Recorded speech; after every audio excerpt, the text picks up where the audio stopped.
Hi అండి, welcome back to our channel. ఈరోజు recipe వచ్చేసి పచ్చిరొయ్యలు శనగపప్పు కర్రీ అండి. ఇదైతే టేస్ట్ చాలా బాగుంటుంది, మీరు కూడా ట్రై చేయండి. ముందుగా అయితే శనగపప్పు నానబెట్టుకోవాలి, ఒక 10 to 15 minutes. నానబెట్టుకోవడం వల్ల అయితే శనగపప్పు అయితే తొందరగా ఉడికిపోద్దండి మనకి.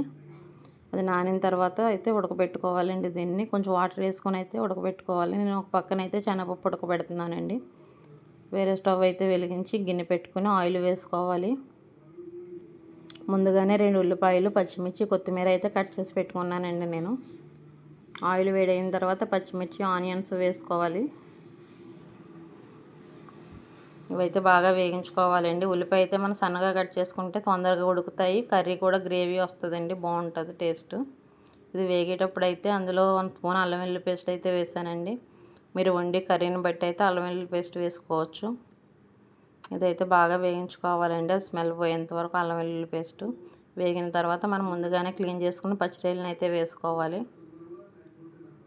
వేసుకుని అయితే బాగా కలుపుకోవాలండి. అందులో ఉన్న వాటర్ అంతా పోయేంత వరకు మగ్గించుకోవాలి. ఫ్రాన్స్లో ఉన్న నీరు అంతా పోవాలండి, ఆ స్మెల్ అంతా పోయేంత వరకు వాటిని మగ్గనివ్వాలి.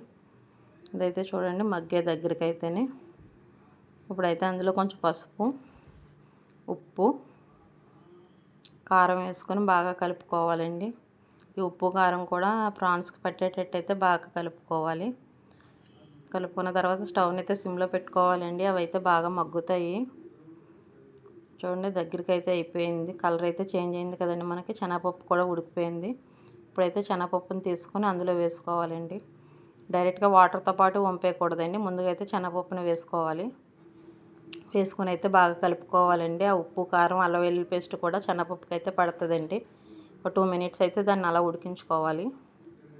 చూడండి అలా ఉడుకుతుంది కదండి. ఇప్పుడైతే శనగపప్పు వాటర్ ఉంటాయి కదండి, అవి అయితే వేసుకోవాలి. సరిపోకపోతే కొంచెం వాటర్ అయితే మనం యాడ్ చేసుకోవాలి. వేసుకుని అయితే మూత పెట్టుకోవాలండి. చూడండి ఇదైతే ఉడుకుతుంది. ఇప్పుడు మూత తీసి చూశాను.